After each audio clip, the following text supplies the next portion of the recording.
All right, this is activity 9, page 127, number 16 through 19. It says find the change in x, right? The change in x and the change in y for the points. Okay.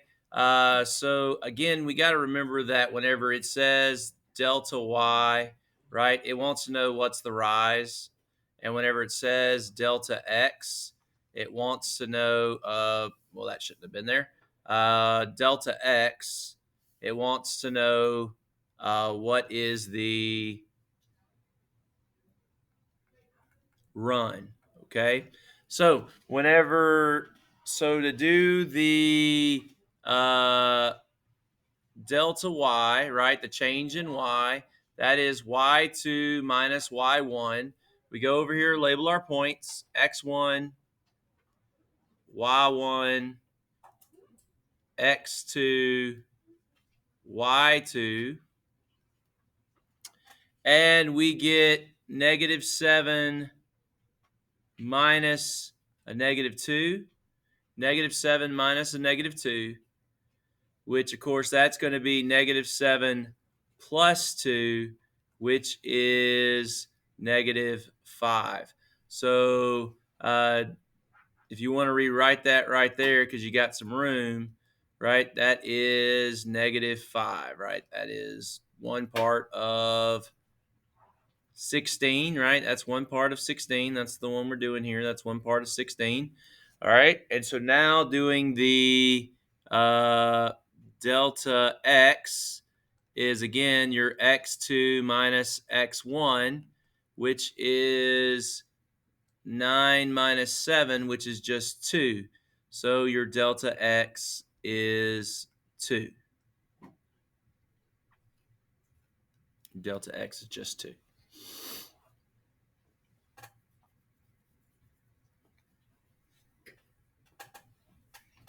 All right, so number 17. Number 17. We have Connor determines the slope between -2, 4, 3, -3 by calculating 4 minus -3, -2, -3, and then 3 minus -2, -3 minus -4. Okay, so kind of like what we did in our notes, let's take a look at Connor. Where did Connor get this 4 from? He got the 4, right, from here, right, which is a y value, right? Since it's up front, he let that be his y2, right? So that means this point here, this first point, is actually going to be his second point. And where did he get the -3 from? Well, he got it from the y value of this point here, which he's letting that be his y1. Okay, so that means that -2, which is here, should be his x2, which it is, and 3 should be his x1, which it is. Okay,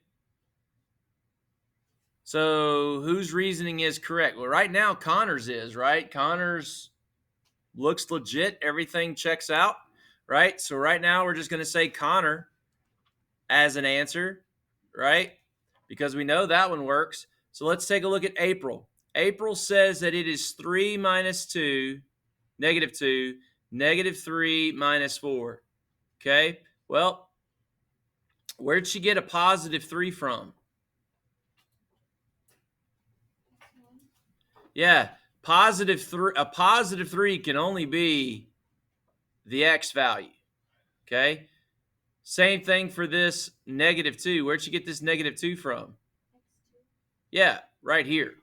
Okay. Now again, my x1 and my order of x1 and x2 and y1 and y2 can be changed as long as it's the same on the top as it is the bottom. So if you're doing y1 minus y2, it's got to be x1 minus x2 on the bottom. Okay. Just the formula, you'll always see it flipped. But what does April do here? What does April have on the top? She has the x coordinates, right?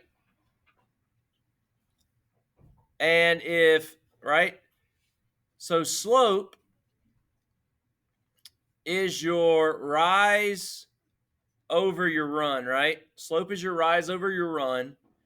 Your rise is your change in y coordinates. And your run is the change in x.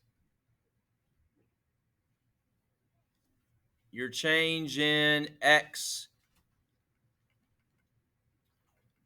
coordinates, right? It's the change in your y coordinates, the change in your x coordinates, right? So what did April do wrong?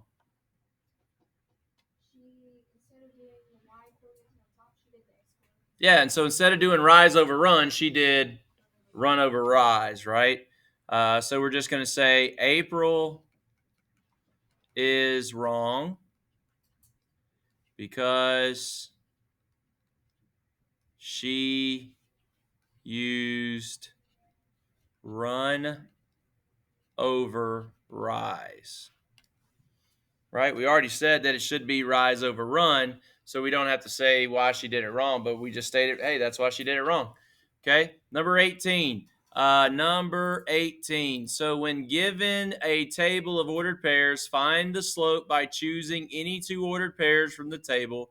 Determine the slope represented in the table below. Okay? So, number 18, I'm going to use 2 points that probably y'all didn't. 5, 5, and 11, -1. So if you're checking, so if you used other points, okay, if you used other points, what you want to do right now is just check to see if you got the slope correct.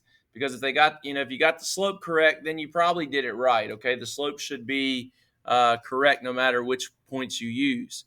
So 5, 5, 11, -1, x1, y1, x2, y2, -1 minus 5, right? My slope equals y2 minus y1, x2 minus x1, which is -1 over -5, 11 minus 5.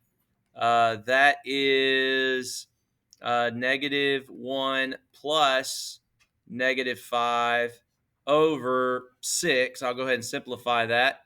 And that is -6 over 6, which means my slope is -1.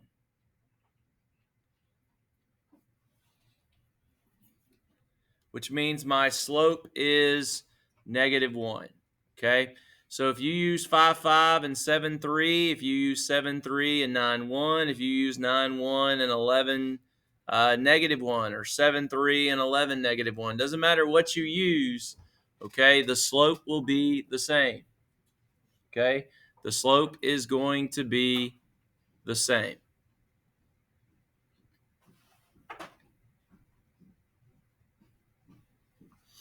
All right. Determine the slope of the given line. Okay, there's 2 ways that we could have done this, right? We could do this first by graphing, right? We could first do this by graphing, and in graphing, we will take the vertical change. I need to find 2 good points, right? So there's a good point at 0, -1, right there. 0, -1. That's good. That's a good point.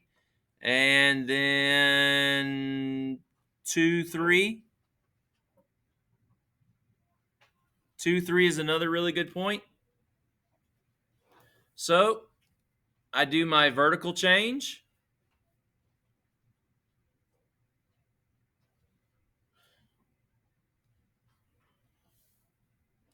Make that a tad bit bigger. I do my vertical change. And then I'm going to do my horizontal change. Okay. My vertical change goes up 1, 2, 3, 4, goes up 4. My horizontal change goes over 2, right? So if I'm graphing, my slope, which is my rise over my run, is 4 over 2, which is 2. Okay? If I use my slope formula, right, to figure this out, then I'm going to have my two good points, which I've already said are 0, -1, and 2, 3. And I'm going to say m equals y2 minus y1 over x2 minus x1, right? This is going to be my x1, my y1, my x2, my y2. So this is 3 minus a -1 over 2 minus 0. That is 3 plus 1 over 2. That is 4 over 2, which is 2. So either way you use it, either way you go, you should have got the slope as 2. Okay? You should have got the slope as 2. And this is activity 9-1. Activity 9-1 on page 127, 16 through 19.